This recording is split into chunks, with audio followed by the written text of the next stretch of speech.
आज हम यहाँ पर एक बहुत इम्पॉर्टेंट मुद्दे पर प्रेस कॉन्फ्रेंस के लिए इकट्ठा हुए हैं। जैसा कि आप सब जानते हो कि अगर एक झूठ को 100 बार बोला जाए तो वो सच लगने लगता है, और बीजेपी यही प्रयास करती है कि वो झूठ को इतना चीख चीख के, इतना चिल्ला चिल्ला के बोले कि जनता उसको सच मान ले। यही सब किया उन्होंने शराब घोटाले के साथ। वरना क्या होता है कि जो ईडी और सीबीआई होती है, ईडी और सीबीआई गोपनीय संस्थाएं हैं, वहां पे कोई चार्जशीट पहले पेश की जाती है। लेकिन इस मामले में जो शराब घोटाला, कथित शराब घोटाला, जिसको कि बार बार बीजेपी के जितने भी प्रवक्ता थे उनके द्वारा इसको उछाला गया, उन्होंने पहले बीजेपी के प्रवक्ताओं ने प्रेस कॉन्फ्रेंस करके आरोप लगाए शराब घोटाले के ऊपर, और फिर उसको ईडी और सीबीआई ने चार्जशीट का रूप दे दिया। ये हमारी संवैधानिक संस्थाओं के साथ एक बहुत ही बड़ा खिलवाड़ किया गया है, और ये कोई एक नई बात नहीं है, ये लगातार खिलवाड़ किया जाता रहा है।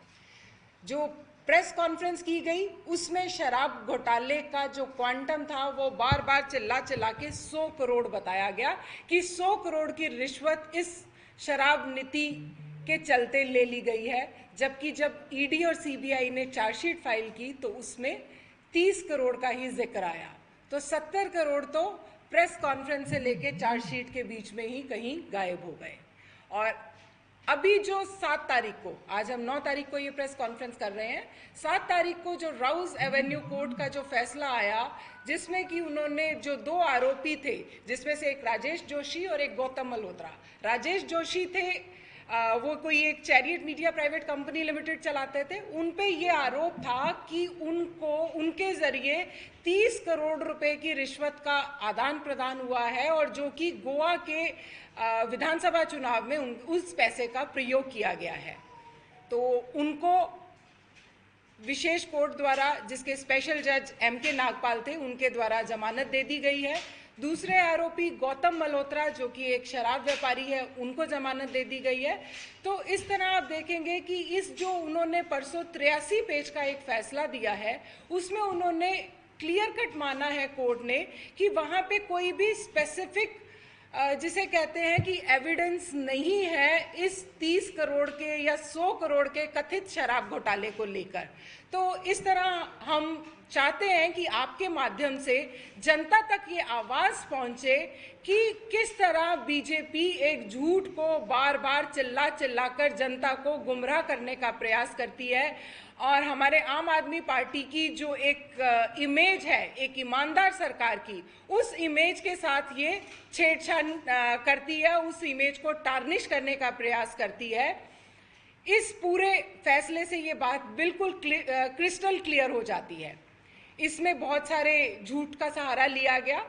अब मैं इसमें हमारे इसमें जो पॉइंट्स रखे गए, जैसे मान लीजिए कि कहा उन्होंने कि जो हमारे माननीय मनीष सिसोदिया जी हैं, उन्होंने 14 के 14 फ़ोन डिस्ट्रॉय कर दिए।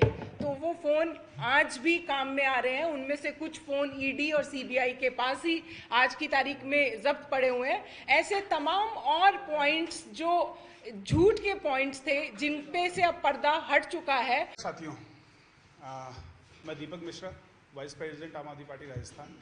मेरे साथ इस समय स्टेट सेक्रेटरी मीनाक्षी जेदी जी हैं। साथ ही हमारे साथ में रमेश बिश्नोई जी हैं, जो कि जॉइंट सेक्रेटरी हैं आम आदमी पार्टी राजस्थान के। आज का मुद्दा जो है, जिस मुद्दे पर हम आपसे बात करना चाहते हैं, देश भर में ये मुद्दा पिछले 1 साल से लगातार भाजपा के द्वारा और कुछ मीडिया हाउसेस के द्वारा रखा गया। एक शराब घोटाला, एक कथित शराब घोटाला बताया गया कि ये हुआ, ये घोटाला। आज आपके सामने में इसलिए हम यहाँ बैठे हैं कि राजस्थान की जनता भी जान सके कि ये एक्चुअली में घोटाला था क्या। क्योंकि जब मीडिया के माध्यम से कोई चीज़ आती है तो उसे कहीं ना कहीं जनता सच मानती है। तो अब जो फैसला 7 तारीख को आया है और उसके पीछे की जो पूरी कहानी है, उसको एक बार आप सभी के समक्ष रखना है। 2 मुख्य आरोप यहाँ पर लगाए गए। सबसे पहला आरोप लगाया गया 100 करोड़ रुपए का एक घोटाला हुआ शराब नीति के माध्यम से। तो सबसे पहले तो समझिएगा कि ये शराब घोटाले की शुरुआत कहां से होती है। ये एक प्रेस कॉन्फ्रेंस भाजपा के कुछ नेता लगातार कुछ दिन करते हैं और वहां से वो ईडी और सीबीआई के पास जाती है। ये शायद इस देश में पहली बार हुआ होगा कि किसी प्रेस कॉन्फ्रेंस के मुद्दे को उठाकर ईडी और सीबीआई जांच कर रही है। ईडी और सीबीआई, जैसा कि मैम ने कहा, वो एक गोपनीय संस्था है, वो अपने लेवल पर खुद सक्षम है जांच करने की। लेकिन आज कहीं ना कहीं किसी ना किसी रूप में हम ये सब देख रहे हैं कि ईडी और सीबीआई का उपयोग किस प्रकार से भाजपा कर रही है।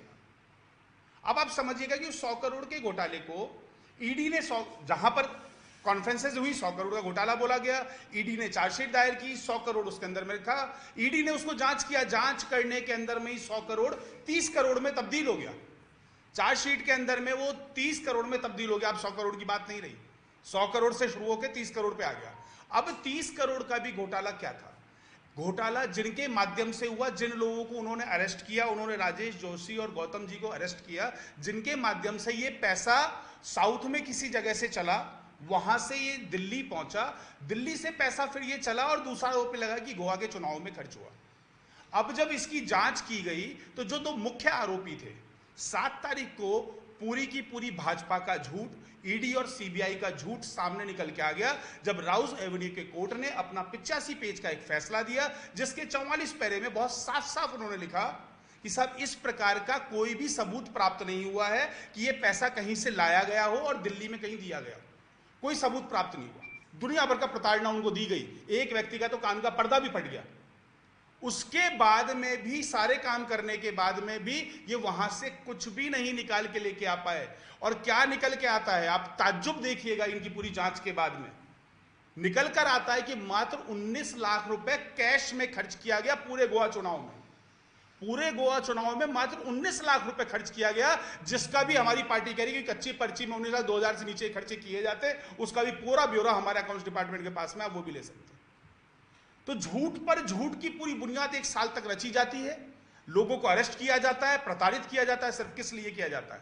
क्योंकि इस देश को धर्म की, जात की, पात की, नफरत की राजनीति से निकालकर शिक्षा की, स्वास्थ्य की, बिजली की क्रांति की तरफ ले जाने का जो काम अरविंद केजरीवाल ने किया है, उसे किसी भी प्रकार से रोकना है माननीय नरेंद्र मोदी जी को। वो चाहती है भाजपा सरकार, उनको पता है कि अरविंद केजरीवाल जी जिस प्रकार से बढ़ रहे हैं, वो कहीं ना कहीं आने वाले समय में प्रधानमंत्री के दावेदार अरविंद केजरीवाल हैं मोदी जी के समक्ष में।